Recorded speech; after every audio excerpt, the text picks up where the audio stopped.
the mission is to advance, give children in rural Armenia these opportunities for advancement. So in addition to, and we're in about 64 villages in 5 provinces in Armenia.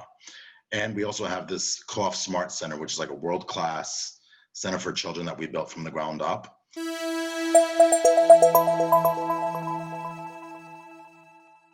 Today, we're doing something a little different and something that's near and dear to my heart that I want to bring more awareness to. This is my first time, sad to say, having a nonprofit organization join us on our podcast today and talk about their experience. And just a quick warning that this may get a little biased, may be minorly political, but it all has good intentions and all comes from the heart. So today, my guest is a gentleman I'm truly impressed with, starting his career in publicity and marketing, but really pivoting to once again, the nonprofit approach and giving back to his people. I just had to reach out and get to know him and see how we could actually contribute to his cause, the community, and overall the organization. So wanted to welcome Haig Boyadjian. Thanks for having me. I appreciate you joining, brother. So Haig, first off, let's talk a little bit about your background. Where is your family from? How did you end up in LA? I was born and raised in Los Angeles, actually. So that's how I ended up here. I'm actually born here, first generation American. And my parents are both Armenian, ethnic Armenians that they were born in Beirut, Lebanon. My grandparents all fled after the Armenian genocide to various countries. Mostly Syria, Egypt, and Lebanon. And my parents happened to be born in Beirut, and they moved to America in 1971 and 72. And that's kind of my story as far as how I ended up in LA and my family's background. So you started a little bit of work in publicity. I know you graduated from UC San Diego. Yeah. Started doing a little publicity work, marketing work, but I want to know more about how you left all of that and then ended up in the nonprofit world. Good question. So,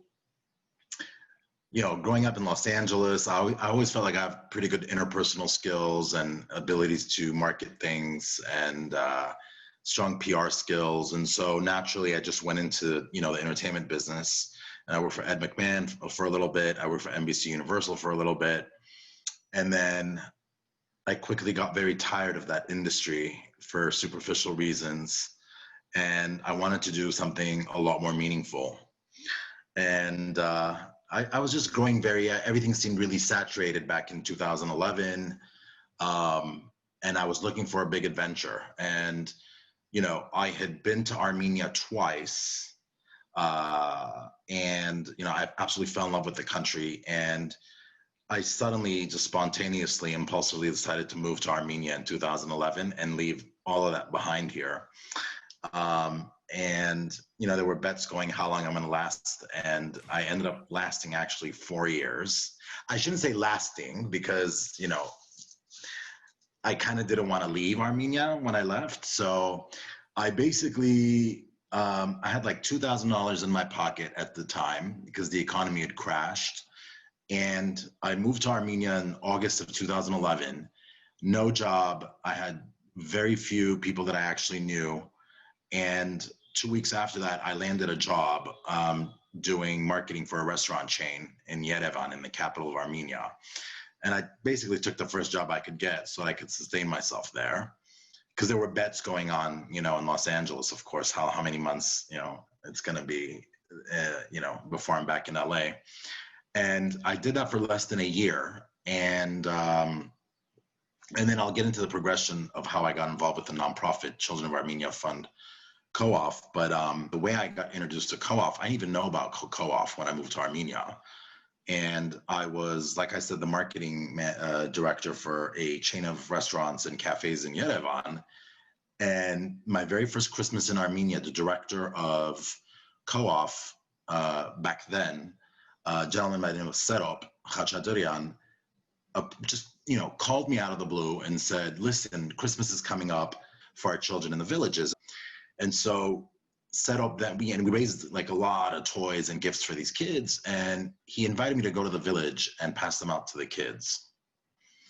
And, my heart just warmed up because I saw these kids, it was cold. I remember there was a kerosene heater that smelled really toxic. And, it was a cold evening, and these kids were just so happy with like the smallest gifts. So you went to the villages, you started handing out the gifts, you got the offer. What happened after that? Did you stay in Armenia, or did you have to move back to LA to? No. So I stayed in Armenia. So I had been living in Armenia for a year when I got the job offer at COAF.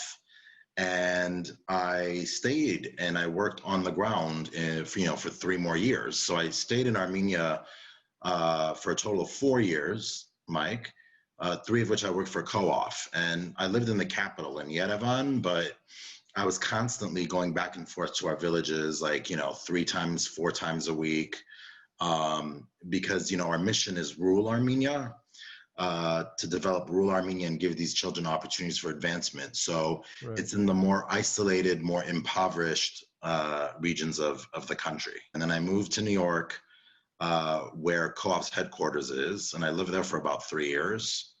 And then just over 3 years ago, I moved back to LA, but 3 to 6 months out of the year in Armenia, and the rest of the time here in LA.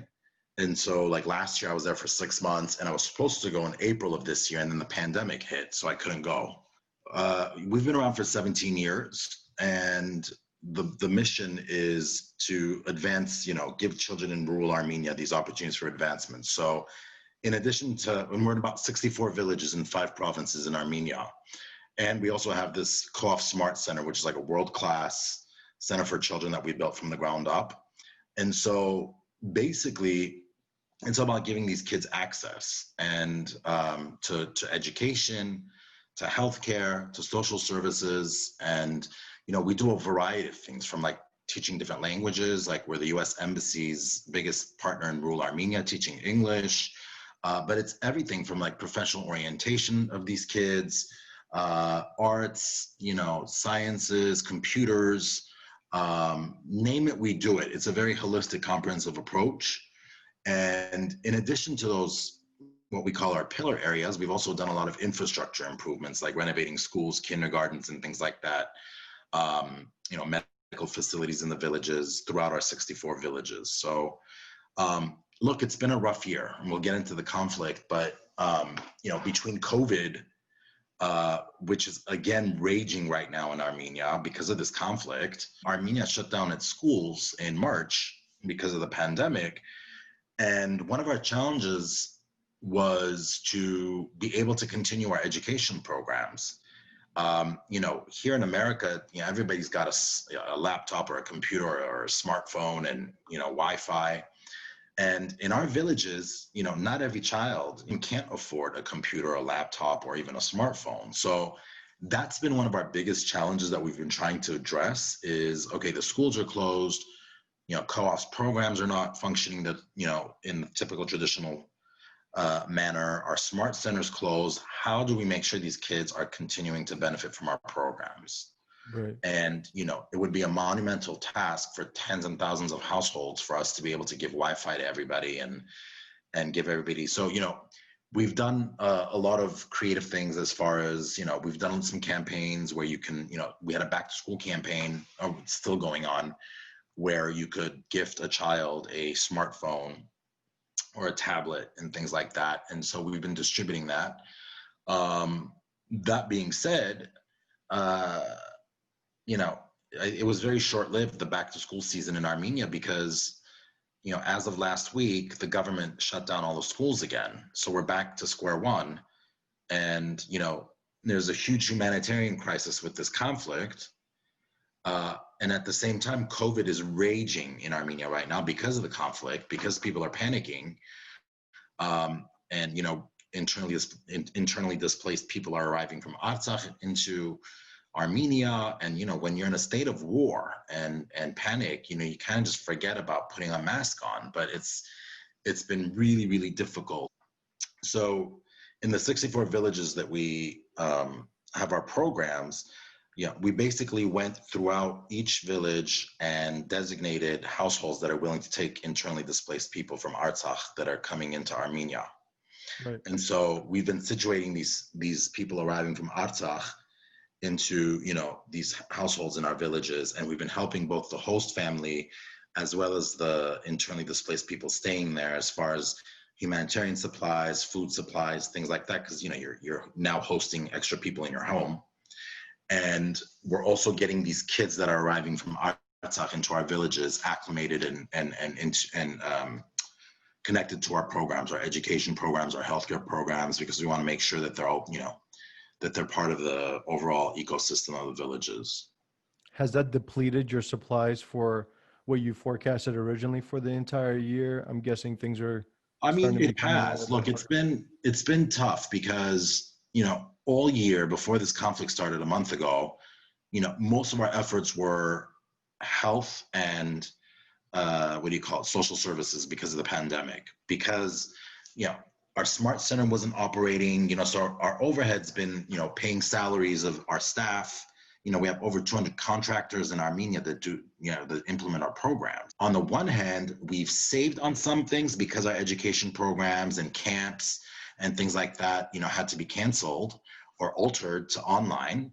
Right. And so, on the one hand, we saved in some areas, in some other areas we didn't. We got some emergency funds from the EU, from the Estonian government, from the Austrian Development Agency over the summer, and we did a very successful soiree fundraiser in August.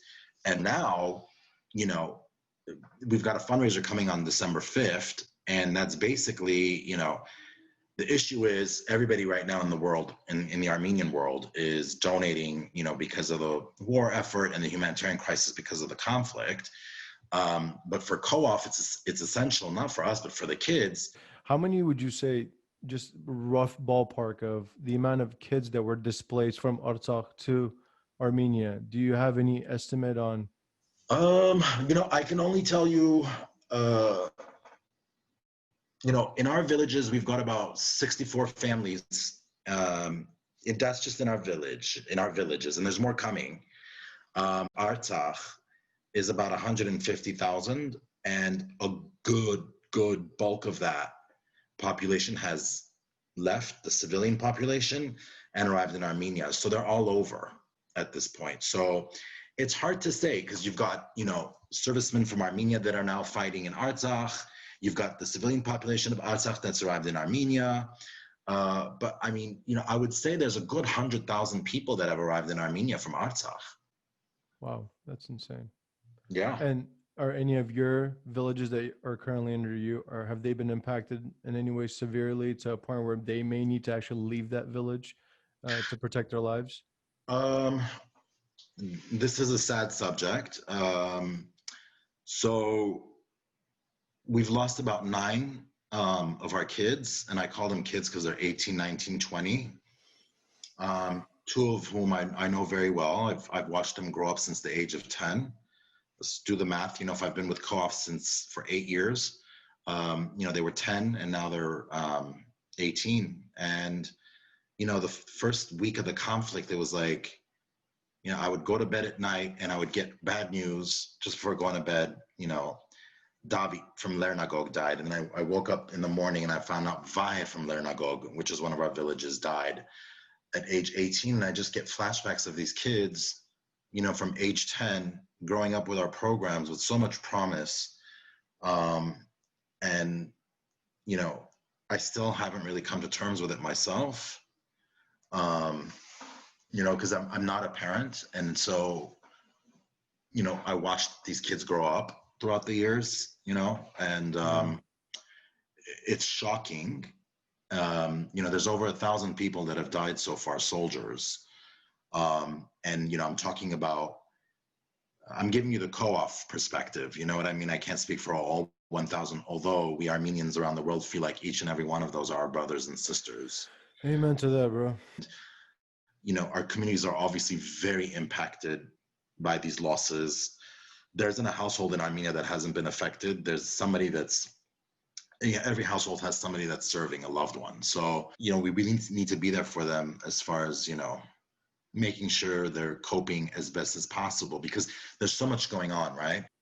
My condolences, brother. I mean, that's Thank tough. you. I see these posts on Instagram. I'm reading the news daily. I feel like a lot of my friends, Armenian and non-Armenian even, are not sleeping because of what's happening right now.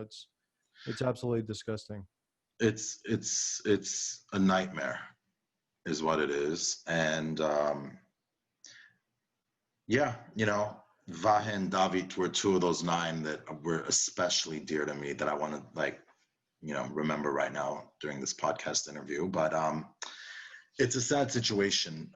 Mike, to answer your question earlier, we don't have programs in Artsakh, COAF. So we're in 5 different regions of Armenia, and we do have villages on the border with Azerbaijan in the region of Tavush in the northeast of Armenia. Luckily, fortunately, that area has not come under attack. It's Armenia proper, but we do have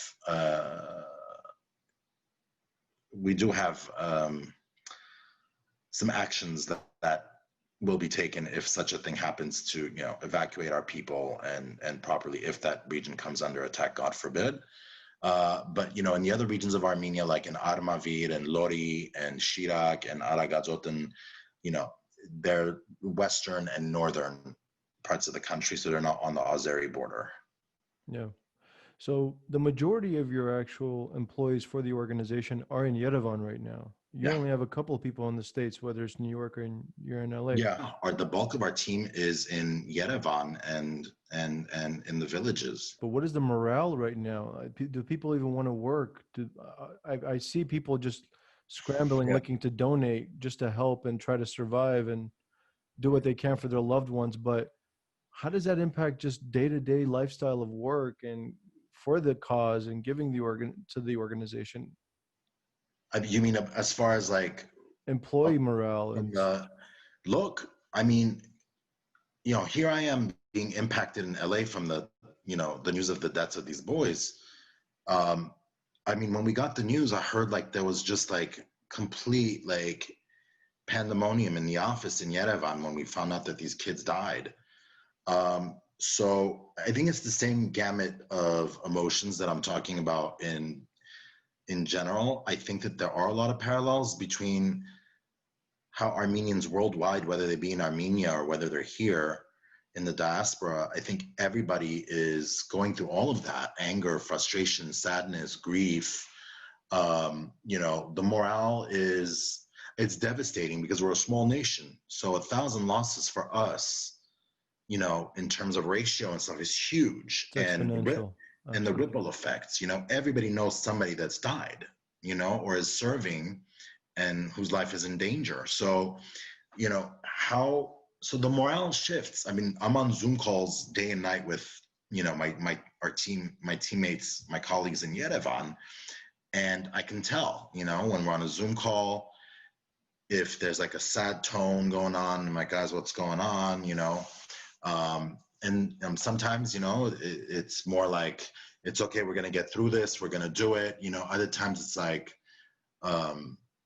really sad and sounds of desperation and hopelessness. So it all depends. But I can tell you this, like my colleagues, look, when you're in the nonprofit world, you have to put all that aside and you need to do what you need to do. We're here to serve our kids. We're here to serve Armenia, and whatever it is that we're going through, we're trained to put it aside and focus on the mission and the work, and that's what we're doing. I mean, the grieving and all that is really probably when we come home from work or whatever, but you have to stay focused. We're in a state of conflict, we're in a state of war, and COAF needs to do whatever it has to do. We're all basically doing our part. Absolutely. So with respect to the conflict right now, do you feel like at some point in time that this may actually leak into Armenia and then people would have to actually leave their homeland? Is some of that buzz happening in the motherland right now? Mike, as of this morning, the U.S. Embassy in Armenia put out an alert. Yeah, and I saw that too. And said, we caution all U.S. citizens and discourage people to travel in, Syunik, Ararat and Vayot Zor regions. And, that is a scary alert because I'll tell you this much. Before the Azerbaijan attacked on September 27, a similar alert went out by the US Embassy, like 24 or 48 hours before the conflict, before we were attacked. And I was like, okay, what's this all about? And I just thought maybe it's just, occasional skirmishes, on the border or whatever. But Right. lo and behold, it was a full-scale attack. And so, I didn't like that US Embassy alert today. It's just alarming, to say the least, because those are Armenia proper in the south, those regions that have never been, under... Any type of danger or anything like that. Yeah, I mean, occasional, shootings from this region of Nakhichevan into those areas, but not to the point where it's unsafe for US citizens, stuff like that. So I don't know what's going on, and it's a scary thought. There's been a few attacks on Armenia proper over the last 4 weeks, but nothing very, very significant. But nobody knows because, and I'm going to say this, because I'm Armenian, and you talked about this earlier. I'm not going to hide, I'm not going to be politically correct, but, Azerbaijan bombed a maternity hospital in the capital of Artsakh yesterday, Stepanakert, and they're dropping cluster bombs, on the civilian population in Artsakh. So, basically, I don't hold anything past them. I think if they dare attack Armenia proper on a large scale like that, there's definitely going to be repercussions. I think it's going to, first of all, Armenian citizens of Armenia are going to come under fire, and it's going to, I worry about that tremendously. But other than that, I mean, the world seems to be ignoring the fact that this can very easily turn into a huge regional conflict and also be the grounds for World War III. I hate to say it, as drastic as that sounds, but, Armenia has security treaties, pacts with Russia. So if Armenia proper comes under attack, Armenia has the right to request military help, assistance from Russia. And so the problem is you've got Turkish military on the ground that are actively attacking Artsakh and aiding the Azeris. And so, this could potentially become a proxy war between Russia and Turkey. Which would be bad for everyone. And that would be disastrous. Iran could be pulled in because their border is very volatile right now with Azerbaijan. And we're seeing a lot of hostility in France as well. I'm seeing a lot of videos of nationalists through the streets. And they're happening. I mean, what can you do? Maybe for all I know, like for your viewers to know, it's like, Armenians have been protesting, around the world over the last month to raise awareness because we feel like the international community has abandoned us. And like you said, like in France, in I think 2-3 different cities actually, Armenians were attacked by Turkish and Azeri, I don't even want to call them protesters, but I think what's happening is, just like the Armenians, the Turks and the Azeris are probably protesting, but what they're really going on, they're more like lynch mobs. And so maybe the French government is giving them the same freedom to mobilize and to protest and rally without realizing that they're actually out there on the streets for, to hunt French Armenians. And so, it's a scary situation. And there's been calls today by a lot of prominent Armenians saying, telling Armenians around the world to be careful and to, when they're going out in various cities around the world and stuff, because you don't know who can come in and infiltrate into your group and cause you harm. Absolutely. I mean, it's happening all around the world right now. I have family in Holland that are experiencing all sorts of protests where there have been gun violence almost. Family in Russia, which I don't even want to get to. There's a huge Azerbaijan population in Russia too. A lot of Armenians, diasporans, and huge fights, a lot of physical violence happening just in disagreement. In Russia, from what I'm hearing, it's a 50-50. Some are Armenian side, some are Azerbaijan side, which is causing even more conflict politically and in the streets. But believe it or not, and even in San Francisco, California, we had our school vandalized, an elementary school. That was shocking to me as someone that was born in Baku and had to become a refugee because of similar conflicts from before. It was shocking to see something like that happen in San Francisco, Yeah, in California, America. Hmm. in America. So that just should not undermine the severity for anyone listening, folks. That's how serious this is. We're not talking about just third world countries, the actual motherland. We're talking about California is under attack with Armenians being threatened because of being Armenian. That's just as simple as it gets. Yeah, I mean, you're talking about the private Armenian school in San Francisco that got vandalized. And if I'm not mistaken, they also set fire to an Armenian community center next to the Armenian church as well. And it's like, you know. Well, that one, I don't even know for sure yet because no one really left signs. Like, I can't really speculate. No, okay. I'm more than curious, sure it is. But in Armenian school, it literally said Azerbaijan flags. Yes. We're going to destroy you. We're going to kill you. It's like, Yeah. It was blatant hate. But it's like, just as worse as it gets. And I don't even know where the investigation led to and whatever. It's just like, it's in the news and then it just disappears and vanishes and whatever. You don't know whatever happened, right? But it's like, can you imagine that happening to Jewish schools in America with Nazi signs and swastikas or whatever? Nobody cares. Nobody seems to understand how serious the situation is.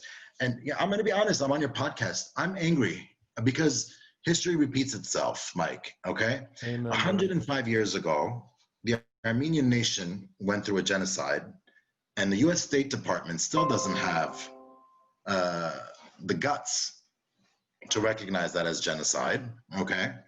And here we are begging every administration ever since to recognize it. And, nothing. The world has been indifferent to us. The genocide took place during World War I, and all we saw was indifference. But naturally, also, Europe was at war with one another, and the Turks knew exactly when to orchestrate the genocide. And the Turks and Azeris know when to orchestrate this attack during a global pandemic. With the domestic political situation in the U.S. being the way it is right now, and everybody focusing on, the racial issues in this country and the elections and this, that. And so, but still, it's like, I was shocked. I woke up this morning and NATO had posted congratulations celebrating Turkey's membership from I don't know when into NATO with a Turkish flag, and to think, given current state of affairs, that would not be appropriate, at least. It's like NATO knows, the Armenian world and also a lot of European leaders are calling for NATO. Turkey's become like a rogue state. And, we've been calling on NATO to take action. We've been asking NATO to restrain Turkey as a member state. And, Turkey's all over the place. They're aiding Azerbaijan against us. They're fighting with Greece. They're fighting with Cyprus. They're not on good terms with Egypt, with Saudi Arabia, with Israel. They're intervening, obviously, in Libya and Syria militarily. Erdogan and Turkey is just one hot mess. And, the fact that NATO celebrates Turkey like that today on social media is just a slap in the face. And it makes me question how credible of an organization and an alliance ethically NATO is. So, we're frustrated. We're deeply frustrated. Last week, Armenia's foreign minister was at the NATO headquarters, and, they gave a press conference, and it was like this very, both Armenia and Azerbaijan have friendly relations. We respect the relationships we have with both countries, and we call for a de-escalation of the violence and the conflict. And, it's just like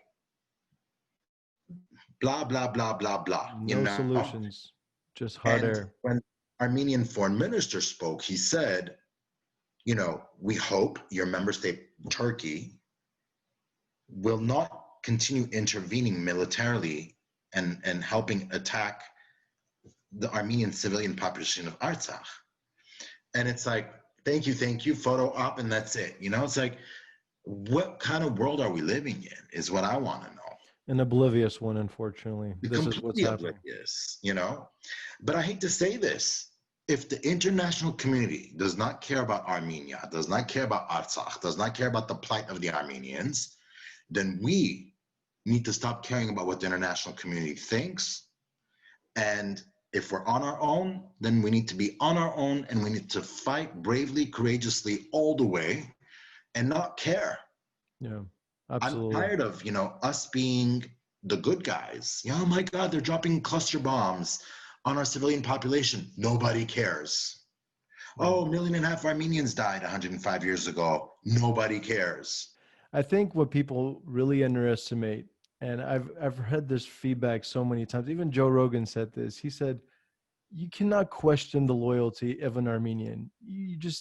No matter where you find one, no matter what you ever encounter or say to one another, if you Yeah, ever put an Armenian down to an Armenian, you're probably gonna get smacked." right. It's just how proud we're. And I'll be honest, Haig, this whole year has been controversial, from COVID to this conflict. But I will say that it has nothing of short of made me more proud than ever to be an Armenian. From the flags around the house to the going to the parades, going to these protests, Yeah. collaborating with friends. I don't think I've ever felt more pride as a Petrosyan than I have in the last month, unfortunately. Said that, but this is Well, what I makes get us it, Mike. stronger. I get it. It's an existential threat, right? So we're banding together. We're more united than ever. It doesn't matter where you're from. The pride needs to be there. The patriotism needs to be there. The unity needs to be there. And we need to do everything we can to raise awareness in the diaspora of what's going on. We need to do everything we can financially and morally and everything to help our people in the homeland. The bottom line is a good chunk of the diaspora, the older Armenian diaspora, are the descendants of genocide survivors like myself, right? And there's elements of the Armenian diaspora like yourself that are refugees from Azerbaijan, from the pogroms and the killings that took place, in 88 and 89 and 90. And so,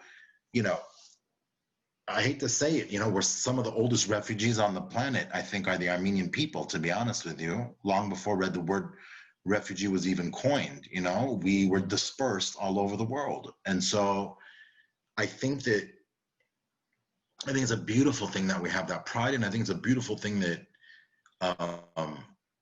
we're banded together, and we want to make sure that, whether it's the Armenian genocide or the persecutions of the Armenians in Azerbaijan in the late 80s, we don't want this to repeat. And even if I'm in Los Angeles and you're in San Francisco and somebody else, another Armenian in Paris and Sydney and Moscow, whatever, we're united. We don't want our homeland to be destroyed. We're done losing Armenians to an enemy that's just dead set on destroying us. And that's Turkey and Azerbaijan. And for us, it's one and the same. Yeah. I tell anyone, if you want this conflict explained, just look at the map.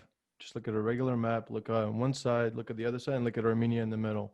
Definitely. Literally just paint a picture of exactly what's happening right now. Mike, this is not about the territory of Artsakh. This is deeper. That's the appetizer to much more. Exactly. This is not a religious war. I mean, it makes things easier, obviously, when you bring in mercenaries from Syria and you tell them go kill Christians. But this is not a religious war, my friend. This is not a war of Artsakh. There's a larger goal here to destroy our nation and to what you're alluding to, which is connecting Turkey and Azerbaijan geographically. And I know that they have their eye on Armenia proper as well. So,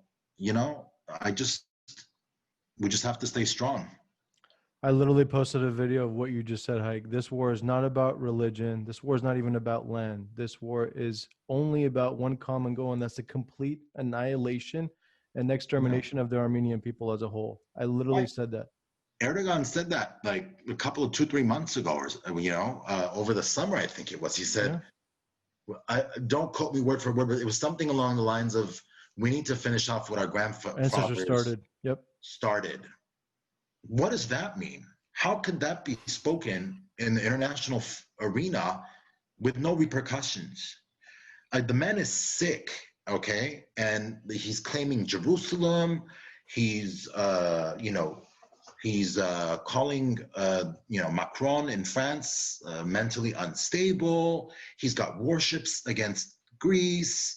Turkish products are being banned in Saudi Arabia. The guy is a lunatic, and I'm really, really I'm shocked. I'm just shocked that nobody's doing anything. So, Haig, how do we help at this point? COAF, talk to us. Good What is question. it that we could do to contribute and keep you folks on track? Thank you. So we've got a major fundraiser on December 5th, but by all means, you can help now as well. So our website for your viewers is www.coafkids.org. Visit our website to learn more in depth about our work. Donate. Help us continue our programs, because our key message as an organization is the following. We have a certain niche, and that's development and progressive programs in rural Armenia, okay? And we need to continue that. So we don't discourage anybody from donating to Armenia Fund and, this fund. I mean, everybody's got a role. It's a whole ecosystem that comes together, right? So COAF is not on the ground in Artsakh right now, doing humanitarian assistance because the government is taking care of all of that through Armenia Fund. But without a strong Armenia, you don't have a strong Artsakh. And without a strong rural Armenia, which is the backbone of Armenia, you don't have a strong Armenia. So the way you can help us is let's not turn off the lights on our kids in rural Armenia. Let's continue giving them these opportunities to advance themselves, to live up to their potential, for them to know that the diaspora is still there and is not neglecting them, so that they can live beyond what's expected of them. Absolutely. So folks, once again, COAFKIDS.org. I'll put that link in in the notes. And also December 5th, you said, Haig, that's when the actual December 5th. So yeah, it'll be virtual, it'll be televised. We're going to be announcing details shortly. We've waited because of the conflict right now, and we're still putting some final things together because it's every day. It's an ever evolving thing day to day. So, but we are going to have the fundraiser on December 5th. So we'll have information about that too, but follow us, visit our website, and you can also visit us on Instagram and Facebook at COAF Kids, COAF Kids. That's a great way of, staying up to date. And, if you go on our website, join our mailing list, and you'll get regular updates from us as well. Absolutely. I'll definitely collect all those links, drop them in the notes. Thank you. Haig, it's been a privilege, brother. I really appreciate you taking the time. I know during current state of affairs, it's hard to smile these days, but it's an honor knowing that I have community members out there like you advocating not just for Armenia, but for our Armenian children, because that's all we have these days is our kids. Future. That's the future of Armenia, and we need to invest in them. Amen. We need to invest in them and make sure they're going to be okay. And I want to thank you as well for having me as your guest, and for not only raising awareness about COAF, but the overall situation in Armenia. We all have a role to play, and you using your podcast as a platform is really cool. I appreciate that, brother. It's my pleasure. All right, Take care of yourself, and let's stay in touch, okay? Okay.